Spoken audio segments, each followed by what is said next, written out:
Inħarġet sejħa għal kuntratti ġodda li biha se jkun qed isir tisbiħ fl-akkomodazzjoni soċjali fil-Marsa, fil-Mosta u Santa Luċija. Dan b'investiment ta' żewġ miljun euro li 1.8 miljun euro minnhom ġejjin minn fondi Ewropej.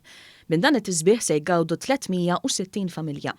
F'konferenza virtwali ntqal li dan il-proġett se jinkludi pavimentar ġdid, installazzjoni ta' bankijiet kif ukoll lifts ġdodda biex il-bini isir aktar aċċessibbli u jilħaq livelli moderni ta' żvilupp urban.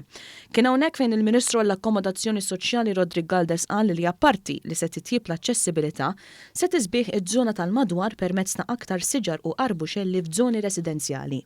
Bil-għan li nkomplu mhux biss intejbu l-kwalità tal-ħajja ta' dawn 360 familja li ser jibbenefikaw minn dan il-proġett, imma wkoll finalment noħolqu spazju miftuħ mhux biss għall-familji tagħna, għat-tfal ukoll u għal-uliedna biex igawdu wkoll minn dan il-proġett u joħloq ukoll sinerġija flimkien biex żviluppi bħal dawn jagħtu wkoll kwalità ta' ħajja aħjar.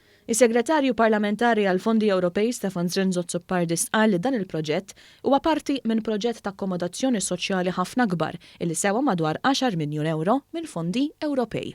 Se jkun qegħdin jibbenefikaw bis-somma ta' 1.8 miljun euro ta' fondi tal-Unjoni Ewropea u li permezz tagħhom se nkomplu ninvestu f'dan il-housing favur in-nies.